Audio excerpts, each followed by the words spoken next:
झारखंड के कांके विधानसभा क्षेत्र में जमीन खरीद बिक्री में असामाजिक तत्वों के द्वारा और बाहुबलियों के द्वारा जबरन पैसे के बल पर गरीब मजदूरों की जमीन हड़पने की घटना सहित जमीन खरीद बिक्री के मामले पर हो रही हत्या और बड़ी बड़ी घटनाओं को देखते हुए कांके विधायक सुरेश बैठा ने बेहतर सुझाव सरकार के और प्रशासन के समक्ष रखा है। विधायक सुरेश बैठा ने कहा कि जिस दिन जमीन खरीद बिक्री मामले पर जमाबंदी जिला के उच्च अधिकारियों के कंट्रोल से किया जाएगा, कांके सहित पूरे झारखंड में जमीन की लूट खसोट और जमीन के मामले पर हो रही हत्या जैसे वारदात कम हो जाएंगे। उन्होंने कहा कि जमीन की जमाबंदी फिलहाल जिस तरह सीओ ऑफिस से होती है, इसे रोककर सीओ से ऊपर के अधिकारियों के देखरेख और कंट्रोल में दे देना चाहिए। जमीन के मामले पर सारी गड़बड़ियां सीओ ऑफिस से ही हो रही हैं। उन्होंने इस गंभीर विषय को लेकर विधानसभा सत्र में भी अपनी आवाज बुलंद करने की बात कही है। देखिए, जमीन का मैटर बहुत ही पेचीदा है। पेचीदा इस बात का है कि ये महाराजा मदरा मुंडा का जमींदारी चलता था, वो राजा हुआ करते थे और कई रईतों को उन्होंने बसाया है। कईयों को उन्हें हुक्मनामा के द्वारा ज़मीन दिया है जो रैयत बसे हुए हैं, जिनका रसीद कटता है, किसी का ऑनलाइन नहीं कटा है और किसी का कट भी रहा है, किसी का ब्रेक कर दिया गया।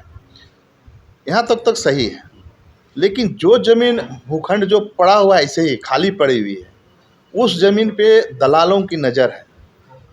और सबसे ज़्यादा अगर ज़मीन का कारोबार पहला मर्डर हुआ होगा ज़मीन में तो नामकोम में हुआ था और उसके बाद से लगातार तुपुदाना एरिया में देखे होंगे, लगातार ज़मीन का मैटर में हत्या होती रही। इधर हाल के दिनों में कांके में ज़मीन का बिक्री और ज़मीन का दलालों का यहाँ जमावड़ा हो गया है। बाहर से लोग आ रहे हैं और ज़मीन का ही काम कर रहे हैं। जहाँ ज़मीन खाली देख रहे हैं उस ज़मीन पे वो लोग को कब्जा करने काम कर रहे हैं।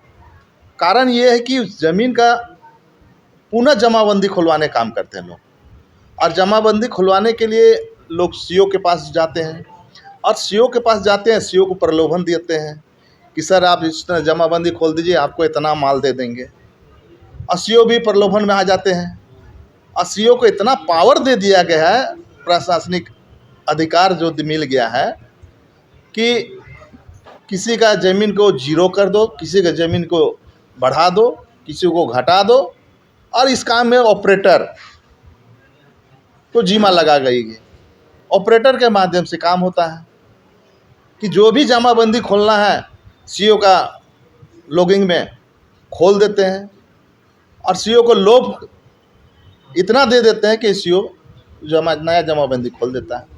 जहाँ नया जमाबंदी खुल जाता है और रैयत कई वर्षों से वहाँ रह रहा है और उस ज़मीन पर लोग किसी अन्य का खाता खुल जाता है। आपकी तरफ से क्या पहल होना चाहिए इसमें? निश्चित रूप से इस पर बैन लगनी चाहिए। सीओ को जो तो पावर दिया गया है ना, इस पर बैन लगनी चाहिए और आला अधिकारी इसके ऊपर होता है, लाडीसी डीसी, इनके माध्यम से जो भी नया जमाबंदी खुला जाए तो एलआरडीसी को के माध्यम से, उप समाहर्ता के माध्यम से उससे परमिशन लेकर नया जमाबंदी खुलनी चाहिए। तो इस बात को कहाँ तक आप ले जाएंगे? निश्चित रूप से मैं तो विधानसभा में शून्यकाल में उठाने वाला हूं और इस बात को इसलिए उठाना जरूरी है कि अधिकतर हत्याएं हुई है ज़मीन का मैटर में।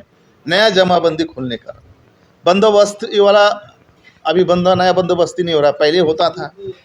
नया बंदोबस्ती नहीं हो पा रहा है तो नया डायरेक्ट सीओ का लॉगिंग में जाकर डायरेक्ट रसीद कटवा ले रहा है या पावर ले रहा है, पावर लेकर रजिस्ट्री करा ले रहा है और अपने नाम पर वो जो है जमाबंदी खुलवाना चाहता है।